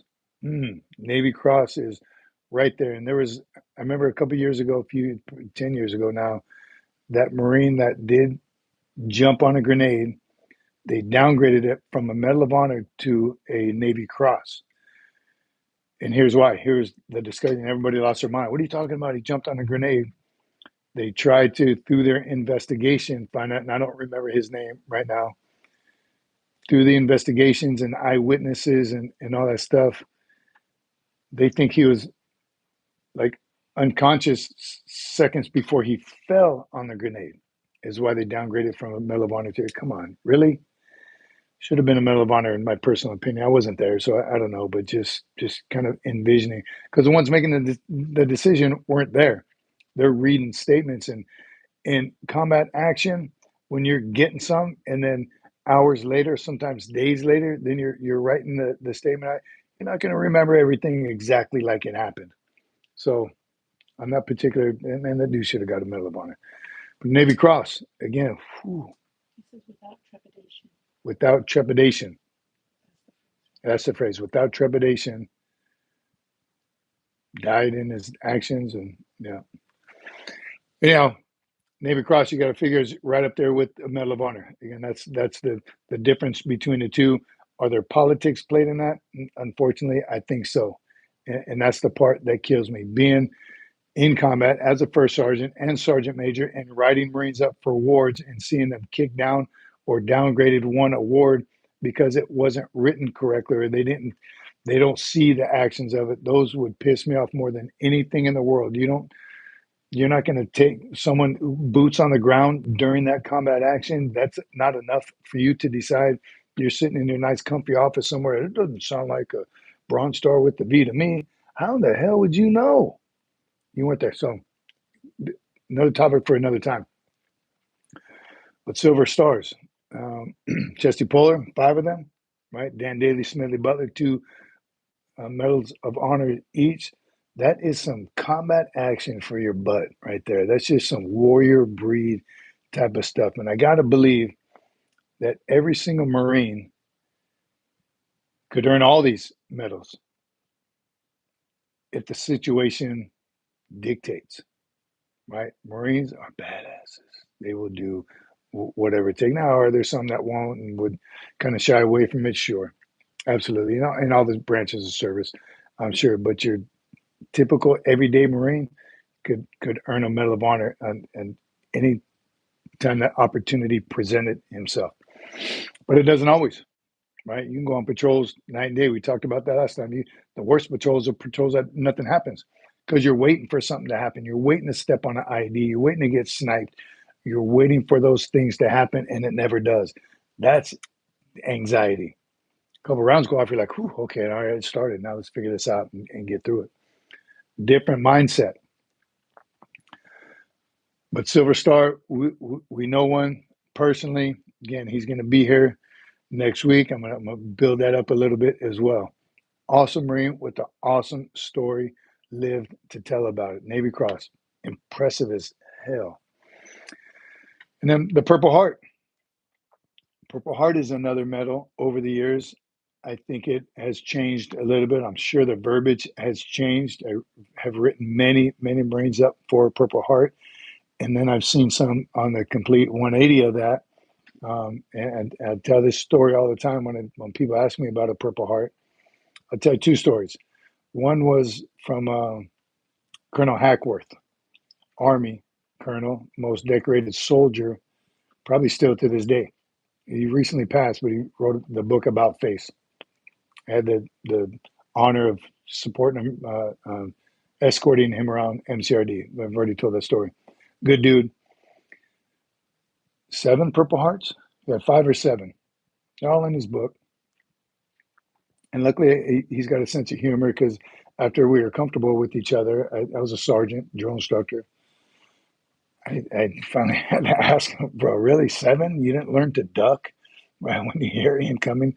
But he was just one of the warriors that went towards the sound of gunfire. 7 Purple Hearts, man. He got shot or exploded or shrapnel 7 different occasions. Warrior breed. Usually with those high awards, a Purple Heart's going to come out of it too. You've been shot, you're still in action.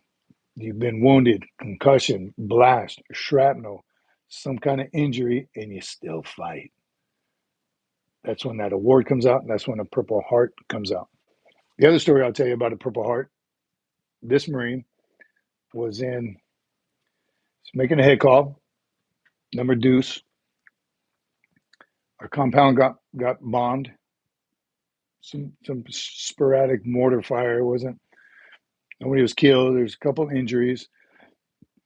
This dude was doing the banjo in the wood porta-john that we had built with the burn bucket right underneath it. And he heard it. He didn't know what to do. He said he just stayed there. He didn't know if he was going to walk out into some kind of weird blast. So he just stayed there on the toilet. And as the blast went off, tiny piece of shrapnel went to his calf. Boom. And he felt it. He's like, oh, man, what was that? Didn't even get it checked out till the next morning. He said, Doc, I got something in here. Sure enough, there's a little piece of shrapnel in his calf. Pulled it out, put a Band-Aid on it, a little Barney Band-Aid or something on it. Purple Heart. He was wounded in action from enemy fire. Braided the Purple Heart. Again, some people have mixed feelings about it. He was in the Wrong place at the wrong time or the right place in the right time, right? It could have been worse. What if that same piece of shrapnel went into his temple instead of his leg? Different story. So he was wounded in action, in combat by enemy fire. That's a Purple Heart. And I always do like to, and I'm that guy. When I see someone with a Purple Heart, hey man, where did you earn the Purple Heart? Can you tell me the story? Because I do like to hear it. I like to hear it just, and always kind of put myself in that same position that he was in and know how accurate the story is. Again, in the heat of combat, your story is going to change a little bit.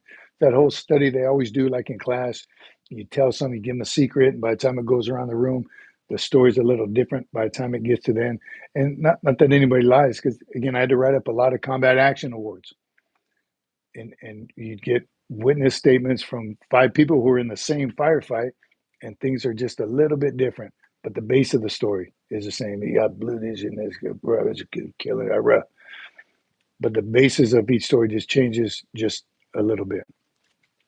Comment from Doc. Comment from Doc. Comment questions. Actually from Xavier.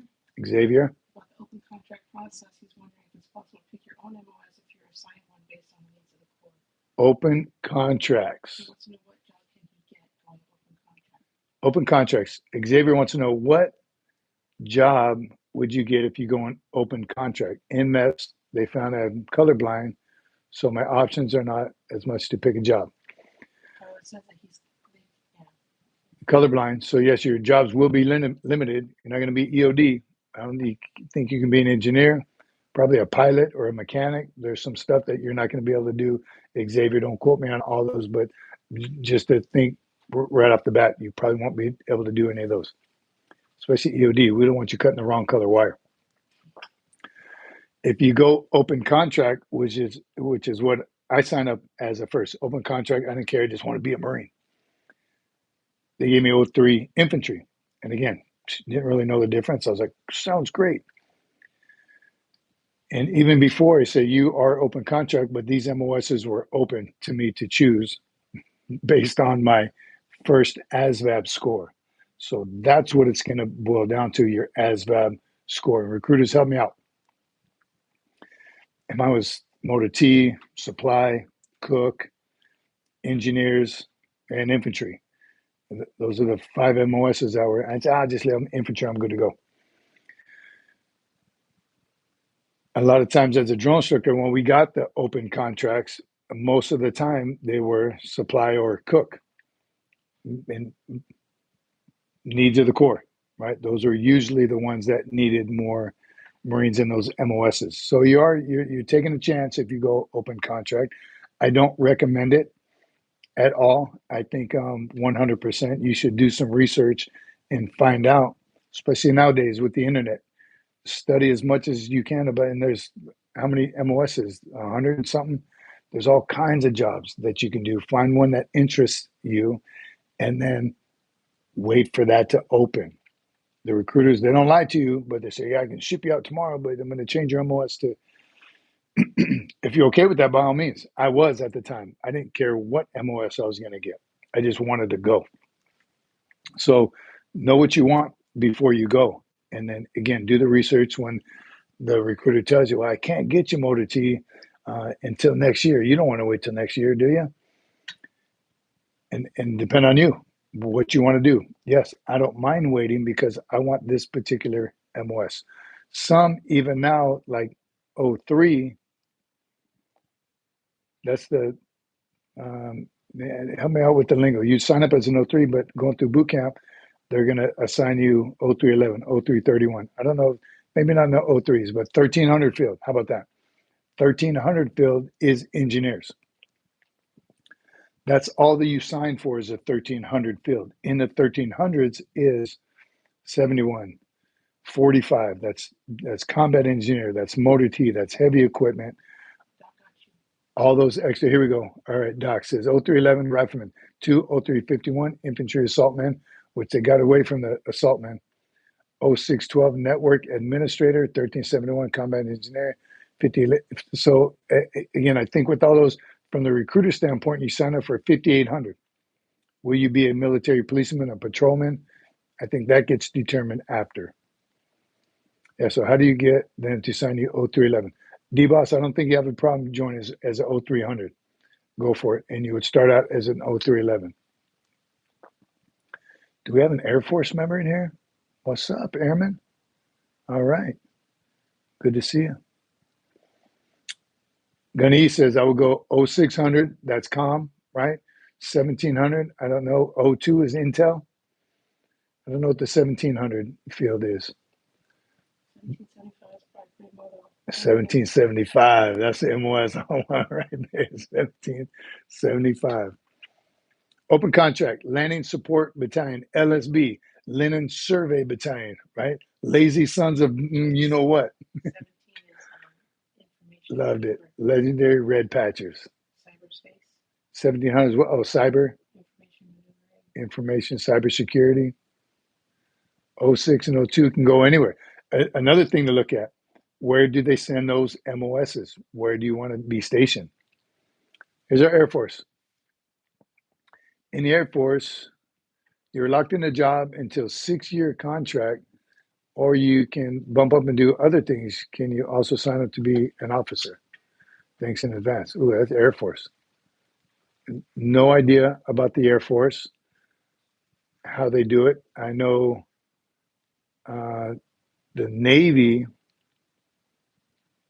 and Coast Guard, I think they do it the same as a Coast Guardsman. Your first 6 months, you do every single job in the Coast Guard before you qualify and get promoted to E3. Then you go into your MOS. Coast Guard didn't have that many MOSs, like 15 or something. So a fireman in the Coast Guard is also, I don't know, they do more than one job. One MOS does about 4 or 5 different jobs. But you're a cook, then you're chipping barnacles off the bottom, then you're a fireman, you do all those jobs, and then they select based off your performance in those jobs. I don't know about the Air Force. 1700 field, information maneuver occupational field, or OC field. Previously known as the Cyberspace Operations OC field, was redesignated as the IM OC field, information maneuver.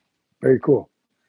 Again, that's what you got to think about now. Is this going to be a 4-year thing for you? You're going to get out and then start your career? Or is there a possibility you're going to make a career out of it? Is this something that you're going to want to do for 20 or 30 years? And then you're still young. What are you going to do when you get out? So what MOS is 100% on you. I don't try to steer anyone in any direction when they ask me, what should I be in the Marine Corps? I even had a guy I worked with, a major, when kids would ask him, he would say, you join the Marine Corps to be a Marine. You let the Marine Corps send you where they need you. That's all good. But I would still put some more thought into it. Is it something that you're going to love and want to do for the rest of your life? Hurrah. The MSD group says, signing a 6-year contract, you become an E3 right out of tech school. It's the Air Force. The Marine Corps used to do it. Contract corporals, right? 6 years. You'd have to sign a 6-year contract. Recruiters, do they still do that? 6-year contract corporal, you get it, I'm guessing before your 6-year mark. Then you can get it much before that.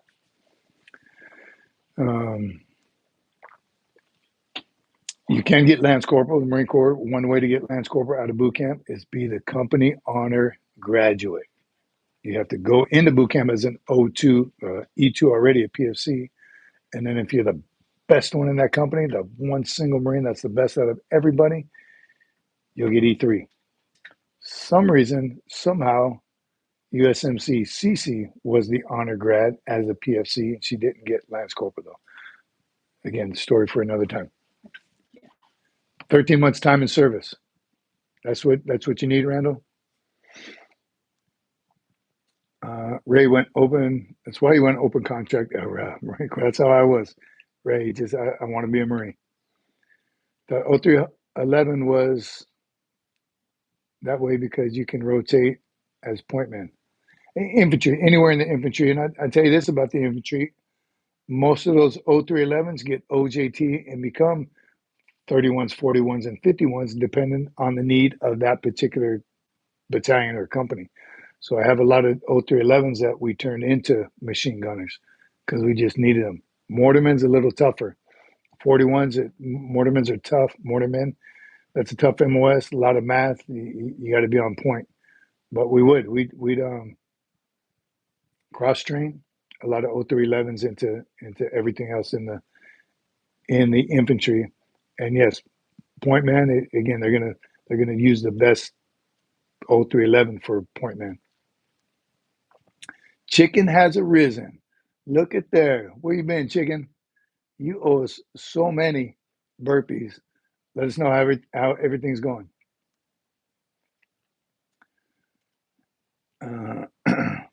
Doc, in the heat of every Marine, heart of every Marine, and I miss it. It went up way too fast. That's all. I know we got off topic a little bit. It was remember we were talking about awards, Purple Hearts, combat action.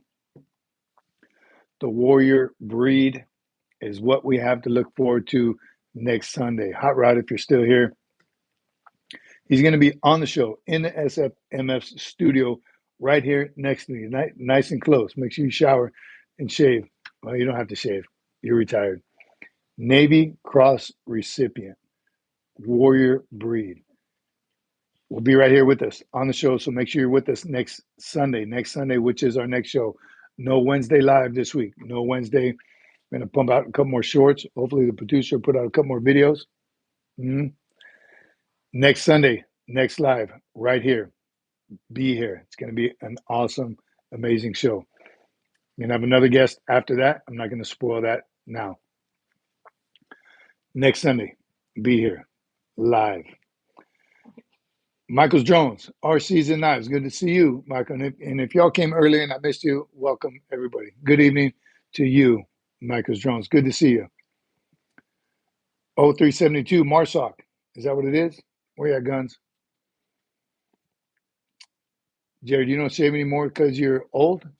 Is that what you wrote? I didn't, it went away. I didn't see the whole thing. Because he ain't got it. Because you ain't got it. Yeah, I like that.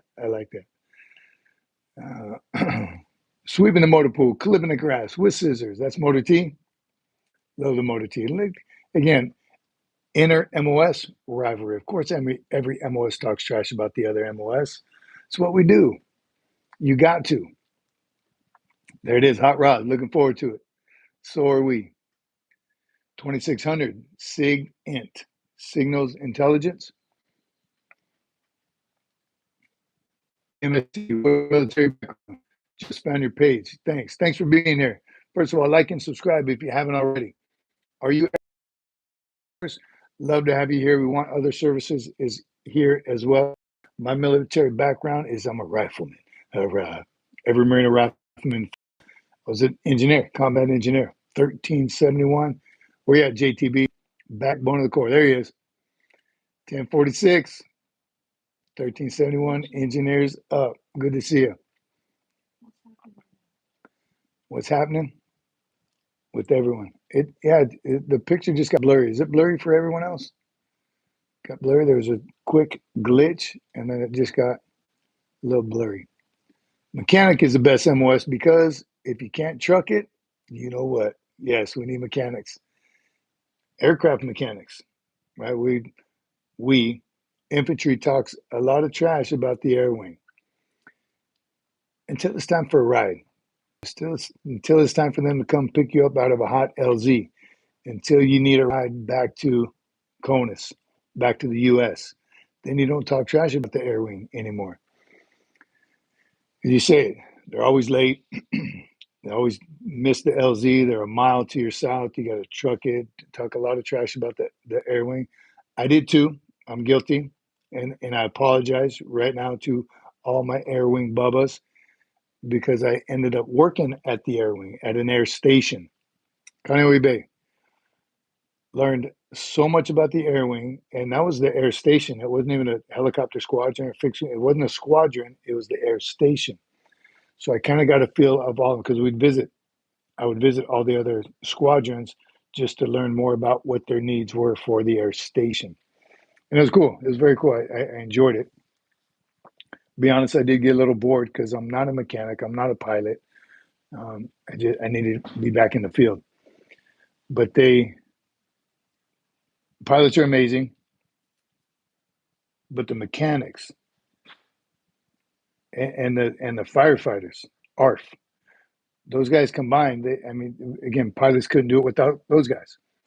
It's such a team effort, and the mechanics. I got to tell you, if it wasn't for FAA regulations for sleep time, they'd work 24/7. And here's how you got to look at it. Here's why huge respect for the mechanics, because there's lives in their hands. You can't send a bird off the tarmac without it being 100%, and they're going to work night and day until it is. So yes, they don't have normal hours like everyone else.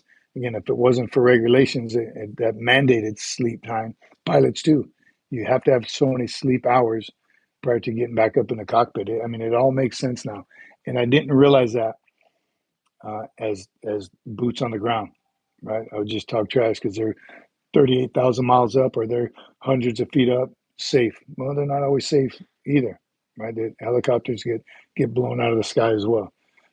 So dangerous, and again, a blessing to have. So no, don't talk trash about them anymore. I don't anyway. Then he says he has almost 900 flight hours on a field radio operator, as a field radio operator.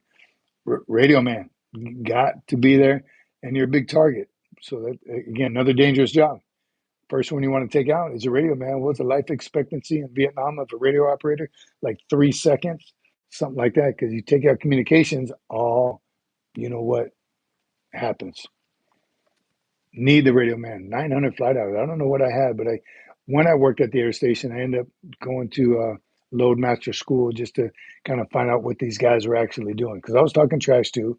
That's it. We're going on a hike tomorrow. I want everyone here. That's me, ignorant to the air operations.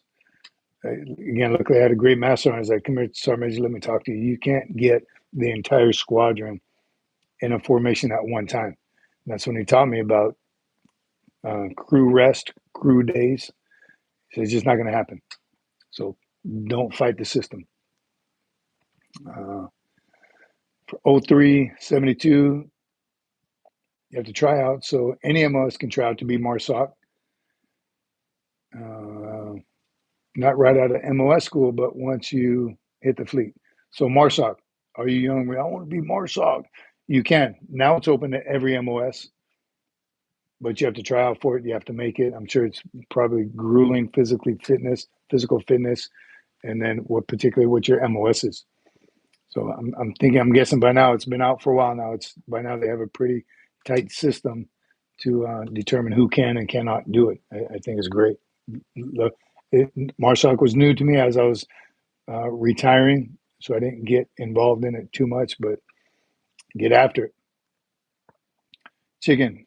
Was guilty as well. Sergeant Major used to say, why the hell do we have motor T and air wing when all we do is walk? Yeah, I'm telling you, same way until you know the background of both those MOSs. I started to read it, Doc, but again, too much. Jared, motor T chicken. I've known a lot of people to pass and not get selected for MARSOC, though. Wow, that's interesting too, Gun. So they made it through, and you know the answer. Even though you passed all the tests to be in MARSOC, the needs of the Corps. They just might not need your particular MOS or your skill set at that time. I'm guessing you can try again. How long is it? A year? A year later, probably something you try again. Something opens up. Old Jerry, as soon as he signed up for 2531, recruiter laughed and advised me of life expectancy. That definitely on my mind, humping a prick 104 with 9th Marine Scouts. Prick 104. Come a long way from that, baby. Can you recommend MCIs for young Marines? Awesome, David Bryan. You're still doing MCIs, right? Guns. The mandatory ones they used to always make us do right away, MAP for Marines. personal finance. This was right around desert storm time, so desert ops. And then I think once you get the mandatory one, terrorism awareness, I think that was another one. There's some mandatory ones per your grade, whatever rank you are. And then after that, beyond that, anything related to your MOS, right? As a first sergeant looking for meritorious promotees, that's what I'd look for, their MCIs. Not just that they have 25 completed, but what were they? Were they just easy ones they can knock out? So that's another completed MCI. Or were they significant MCIs related to their MOS? Once you've done all those, the mandatory ones, once you do all the ones relating to your MOS and leadership, then you start looking at all the other MCIs. Don't stop doing the MCIs, even though, and you would see the meritorious board, a corporal trying to go for sergeant, whatever, the minimum is 5 or the maximum is 5 to get points towards your cutting scores. Five MCIs, off-duty education and MCIs. If that Marine did the 5, he got credit for meeting the minimum requirement, but it's that kid that did 5, 10, 15, maybe 20. In the same breath, though, I'll tell you, a guy that's done 30 or 40, you're like, when does he do his job? If he's doing nothing but MCIs, when is he actually performing his duties in his job? So be careful with that as well. But definitely the mandatory ones, definitely the MOS related ones, and any leadership ones is what I recommend personally. David Brown, what you think about that? Pricky 7s, they'll always be in service. Oh, Jyrene, you know, there's pricky 7s, pricky 8s, pricky 9s. MOS roadmap has it laid out on what to take. There you go, MOS roadmap. Remember that roadmap has been out for a while as well.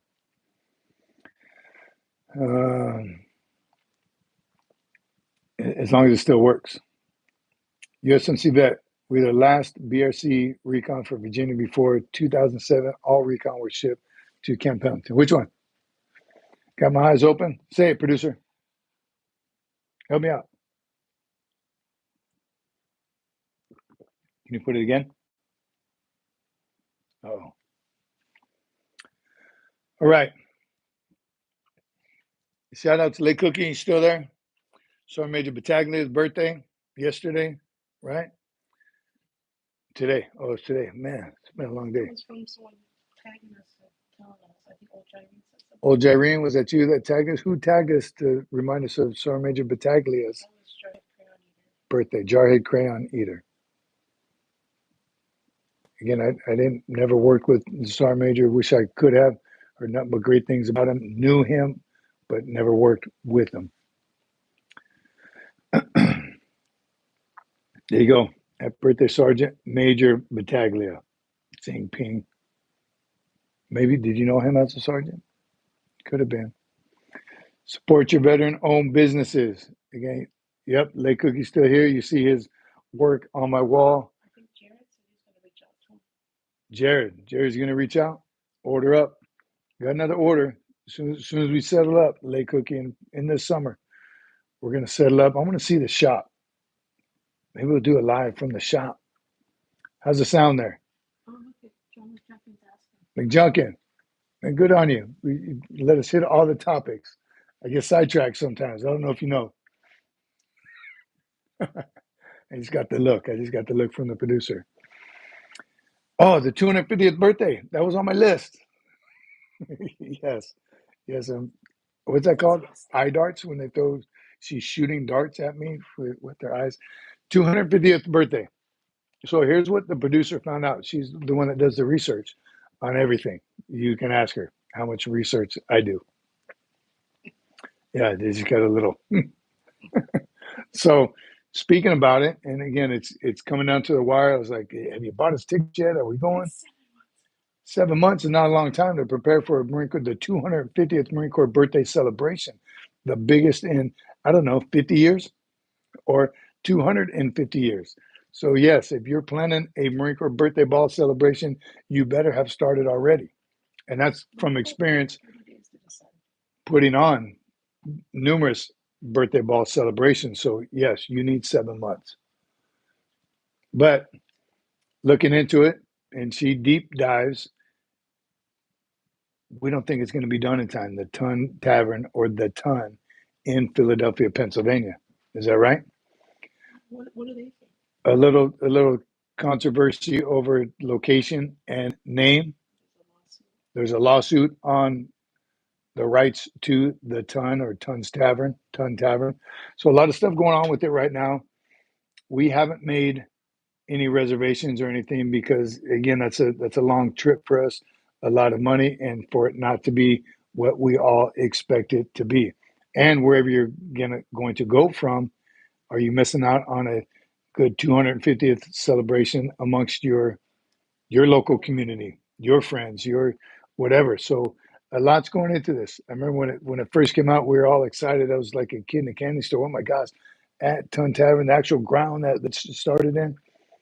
I don't think it's going to be all that, nor are we comfortable or um, with the fact that it's even going to be done and ready and where it's going to be. Those of you from Philly or that area who've been to that location is this big, right? Enough to put a plaque up on it. So it's not going to be that exact location. But if you haven't been there, I highly recommend it. It's still Graceland for Marines just to be in that spot. But it's built up. The city looks old and crowded, and I have no idea where they're going to do it. So, look, McJunkin, the tavern is a no-go. Again, we're not confident that it's even going to be ready. Well, we would hope so, but We absolutely hope so. So we haven't made any reservations yet. And we want to be totally transparent with you. I expect us to see there, and it's at a bar held in a corner down the street from where it's going to be. So we're still watching. We're still watching and hoping and praying, right? We all know how great it'd be to celebrate the birthday at Ton Tavern together. Can you imagine this whole community together and the hundreds of thousands of other Marines that are going to be there as well. So huge. So I won't say it's on the back burner, McJunkin, but again, we haven't committed to anything just yet. Now, if I lived in Philly, right down the street, I'm still planning on it. what did you see what Adam said? What did me say? Kenny, he said, link up at my place, go to the motor pool, check out pics, and drive up to Philly together. There you go. If it's not done, I'm getting out. You know, listen to that. So again, if they don't have it there, it'll be at one of the bases. Near, still in Philly. David Bryant, you think that? Well, they're right down the street, right? We drove up from Annapolis that time. Yeah, and that's where when we went, we drove up from Annapolis. So I'm sure there's many other venues. Not too far. Not too far. So in October, they're doing the Marine Corps is doing their thing, I think, for the Fleet Week. October in Philly, Fleet Week in Philadelphia. Right, so a celebration I think at the time. at the time, Fleet Week, probably right through there. More to follow. So more to follow. Just know that we want you to know where we're going to be if we are. Full transparency. Again, we don't want to continue all these plans until we know for sure. Hot Rod, Semper Fi. Brother, we'll see you next week right here in the studio. Bring the Modelos. I mean, we'll see you then. All right. Next week, everyone. Next week, next Sunday. Old Jyrene says the Globe and Laurel would have been a great place to meet, right next to the museum in Quantico, but the Globe and Laurel is no more. Was that old bar that had tons of memorabilia in it? Was it in Q-Town? When I was a first sergeant going through the first Orange course, we went to this bar that was amazing.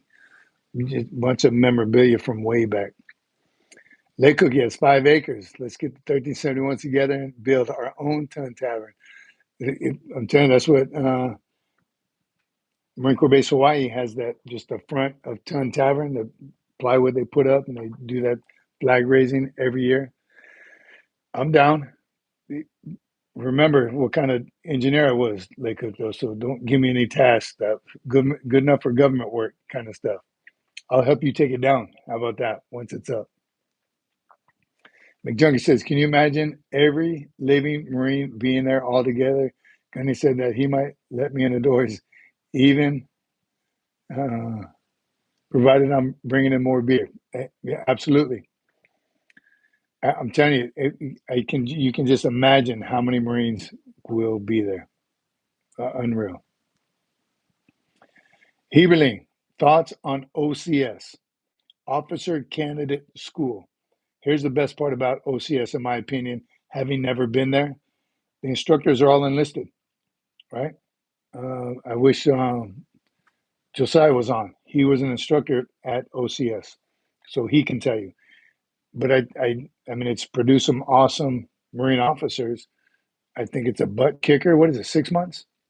Which one's 6 months? One's 9 months? Maybe TBS. Again, not a whole lot of knowledge of it because I've never been there. But you could tell the Marine officers that kick butt and take names in OCS. And again, it's a butt kicker and come out on top. Again, my personal opinion, the best part about it is sergeant instructors. And they're staff sergeants and gunnies, but they're prior drill instructors from boot camp. That's who instructs, that's who's in charge of the candidates at OCS. So I got to believe doing everything right. So there are some awesome Marine officers out there. Like Cookie says, you might be a sergeant major, but you wouldn't be in charge of that project. I think that's a good call. That's a good call. I'll be the first to admit that. I'll be in charge of the PT right before. How about that? Give me all the rosters. You know what sergeants majors do. We're the admin. I'm just in charge of morale, welfare, and discipline of the project. We're definitely PTing before and after. Jared, I'm an old Marine with a slight attitude, so they better not try me. Then you, Jared, I think you can be the assistant project manager for Lakehook because you sound pretty similar. I think the two of you would work just fine together. We were asking about the thumbnails if they mind having their real name out there. Thumbnails, yes, that's a good one. That was on my list too. Oh no, it wasn't. The thumbnails. I don't know if anyone's noticed. Looking at the lives, normally just doing a live and posting it. It's a black and white SFMF live, and it has the date. The producer has been making thumbnails for them, even with the topics on there. And the latest ones are great, 85 and 86. So now they're numbered. So if you want to reference one, did you see number 86? And she created a thumbnail. It's pretty dang awesome. I just want to know, do they mind if they're real? Do you mind if, because she uses screen names that she's adjusted to a little bit for anonymity, right? So she's not calling you out. She's not putting, some people are really sketchy about that. Someone I know doesn't want her name, or obviously come around here in the camera and tell them how you feel about it. So some people are weird about that, putting your number out, putting your email account out, putting your email address. She doesn't want to disrespect anyone by putting your actual screen name on it, but they're very cool. If you haven't seen them yet, look at some of the thumbnails created for the lives, and it says like the main topics. So a question from you, she takes it right off the comments, and that's where we get our content from. And to show what the content of that live is, she puts even the picture too, the picture and your screen name. Do you mind? Here's a question I'll get to. I know I'm, excuse me, talking in circles. But for instance, would you mind she put Doc Holiday and the question you asked and what that just giving you the topic of discussion for that particular live. So would you mind? We have to get her on screen. I know Doc says we got to get her on screen. So in those thumbnails, check them out and let us know if you don't want your screen name used on the thumbnail. I've seen GP Poo put that. I guess I could have said it that way. Was something through the app, though, remember? That was different, Zing Ping Poo. When you, yes. That was like directly. So that was different. That was, and we didn't know we had that feature. You asked the question in the comments, and it gave me the option to hit reply with video. So that's yours was up there for everyone to see because that was part of the app. That was kind of cool too. I only did that a couple of times. I got to do that again. That was pretty fun. So I just hit reply video and I just videoed the answer. So all of our information was on there. But the thumbnail, check the thumbnails. Right there, Doc says he don't mind at all. And I'm with you, Doc. I mean, put it out there. I mean, I got more people to see. I don't know. Maybe somebody else wants to have a message to you, Doc. And so it would be out there. It'd be on the thumbnail. I don't think it's clickable. It's mainly the ones that have like real names. Yeah. You know, like John McJunkin, Carl Green. Yeah. Oh, okay. That's what she's saying. It's the people that have real names. People that use your real name in your screen name. Like nobody knows USMC vet. Nobody knows old Gyrene. We don't know Zing Ping Poo. Is that your real name? So like Carl Green, right? It would be Carl Green. It would be on the thumbnail itself and right there. Carl doesn't care. So just let us know. How about that? Let us know if you don't want it on there, right? If you don't mind. Jared Chronic. That's your real name? That's what it was. Jarhead Chronic. Jarhead Chronic. I even gave the Chronic Sunnies. And she gave you the Chronic Sunnies. Doc is his real name. Dang it. I knew it. I told you. That's really his name. All right. Awesome. Everyone. Mine is part of the name. See, Adam East. Right? That's not his full name is Gunnery Sergeant Adam East. So we will. So is it really Jared? Zing Ping doesn't mind. Randall Knapp is fine with it. Adam East's name. Your name is Jared, Adam? Is that real? We should all be Jared one day. We should all be Jared one day. That came from the producer. Gonna grin it here. Last one. Then we're going to land this helicopter. And please do not let word get out that I had invited Mick Lazy here because I don't want any hate mail. Awesome. Good to see you, Guns. Thanks for being here. Everyone, once again, an awesome show. Appreciate spending time with you. Still learning. Every time we all learn something here. More to follow. Remember, next live is Sunday with Hot Rod. Next live is Sunday with Hot Rod. Same time, same place. Check out the merch. Have a great week. Be safe.